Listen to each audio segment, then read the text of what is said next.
పేద కుటుంబం నుంచి వచ్చాను, పేదల కష్టాలు తెలుసు, ఒక్క అవకాశం ఇవ్వండి, మీ రుణం తీర్చుకొని వెనుకబడ్డ ఈ ప్రాంతాన్ని అన్ని రంగాల్లో అభివృద్ధి చేస్తా అని కాంగ్రెస్ పార్టీ మెదక్ ఎంపీ అభ్యర్థి నీలం మధు ముదిరాజ్ అన్నారు.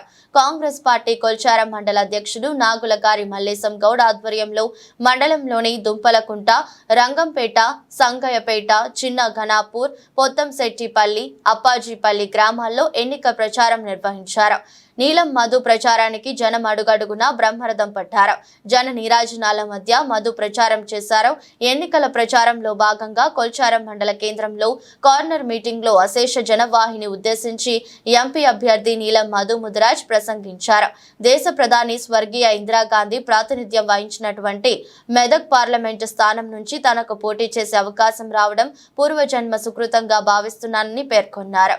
ఇందిరమ్మ హయాంలోనే ఈ మెదక్ ప్రాంతం అభివృద్ధి జరిగిందని తెలిపారు. అదేవిధంగా డిసిసి ప్రెసిడెంట్ అంజనేయులు గౌడ్ గారు, ముఖ్యంగా తండ్రి సమానులైన మన ఎక్స్ ఎమ్మెల్యే గారు మదన్ రెడ్డి గారు, అదేవిధంగా లక్ష్మీ రవీందర్ రెడ్డి గారు, కిట్టు గౌడ్, ఎంపీటీసీ కిట్టు గౌడ్ గారు, మా మండల పార్టీ అధ్యక్షులు మల్లేష్ గౌడ్ గారు, శేఖర్ అన్న గారు, మహేశ్వర్ రెడ్డి అన్న గారు, అక్రమ్ భాయ్ గారు, అదేవిధంగా కాంగ్రెస్ పార్టీ మండల గ్రామ అధ్యక్షులు, అన్ని గ్రామాల అధ్యక్షులు, అదేవిధంగా యూత్ కాంగ్రెస్, అదేవిధంగా మహిళా కాంగ్రెస్, ఎన్ఏసీయు కాంగ్రెస్ కార్యకర్తలు, ప్రజలకు అందరికీ, అక్కలకు, అన్నలకు, చెల్లెళ్లకు, తమ్ముళ్లకు అందరూ కూడా పేరు పేరున పాదాభివందనాలు. ఎందుకంటే మేము పొద్దున్న నుంచి ప్రచారం దొరుకుంటూ వస్తుంటే ఇక్కడ కొద్దిగా లేట్ అయ్యి చాలాసేపు నుంచి వెయిట్ చేస్తున్న మా ప్రజలకు, కార్యకర్తలకు కూడా మీరు ఏమో అన్నిదా భావించకండి. కొద్దిగా టైం లేక అక్కడ తిరిగి రావడం వల్ల లేట్ అయింది.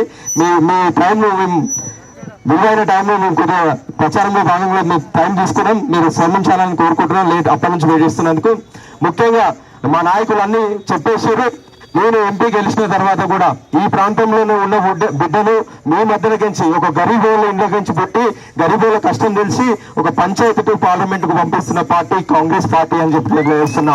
ఒక గ్రామ పంచాయతీ నుంచి సర్పంచ్ నుంచి పార్లమెంట్ కు పంపిస్తున్న పార్టీ కాంగ్రెస్ పార్టీ.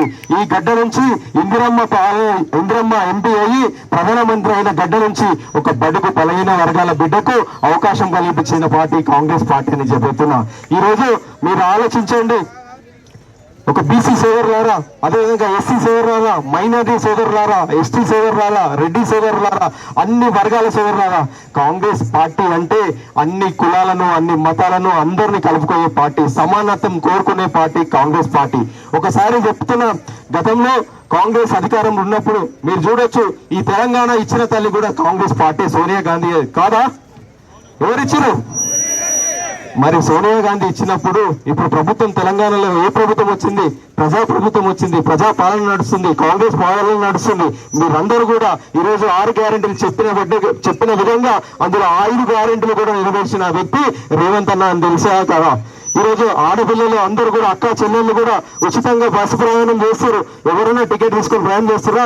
ఇప్పటికీ ఈ రోజు వరకు 31 కోట్ల మంది ప్రయాణం చేశారు, ఉచితంగా ప్రయాణం చేశారు. ఆ ఘనత మన ప్రభుత్వం ఆదాగా తెలియదా?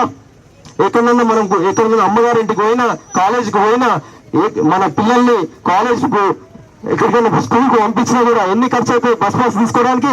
500 నుంచి 600 రూపాయలు ప్రతి నెల అవుతుండే. 500 నుంచి 600 మనకు సేవ్ చేస్తుందా లేదా ప్రభుత్వం? జీరో కరెంటు 200 యూనిట్లకు జీరో కరెంటుకి నెలకు 600 నుంచి 800 అయితే ఉచితంగా ఇస్తుందా లేదా? జీరో కరెంటు బిల్లు కడుతున్నామా మనం? 200 యూనిట్లు కడుతున్నామా? అదే ఉచితంగా ఆ రోజు కూడా దీపం పథకం కింద గ్యాస్ సిలిండర్ ఇచ్చిన పార్టీ కాంగ్రెస్ పార్టీ. ఈ రోజు కూడా సిలిండర్ విలువ 1200 చేసిన వ్యక్తి వీళ్ళకి పేద ప్రజలకు ఇబ్బంది అవుతుందని మన ప్రభుత్వం ప్రజాపాలన వచ్చిన తర్వాత సబ్సిడీగా 500 ఇస్తున్న ప్రభుత్వం కాంగ్రెస్ ప్రభుత్వం. కాదా తెల్లదా? ఇస్తుందా ఇస్తలేదా? మరి గతంలో ఉన్న రెండు ప్రభుత్వాలు బీజేపీ బీఆర్ఎస్ 2 ప్రభుత్వాలు 10 ఏళ్ల నుంచి ఉన్నాయి కదా. 10 ఏళ్ల నుంచి మనకు ఎంతమందికి రేషన్ కార్డులు ఇచ్చారక? 10 ఏళ్ళ రేషన్ కార్డులు వచ్చినాయి ఒకటేనా? మరి గాళ్ళు వాళ్ళ చిత్తశుద్ధి ఉందా? రేషన్ కార్డు వస్తే ఏం చేస్తుందమ్మా? మన గరీబులకు ఇళ్ల స్థలాలు వస్తాయి. ఇంద్రమ్మ పాలన ఉంటే ఇంద్రమ్మ హౌసెస్ వస్తాయని చెప్పి సోల్ ఉన్నదా వాళ్ళకు?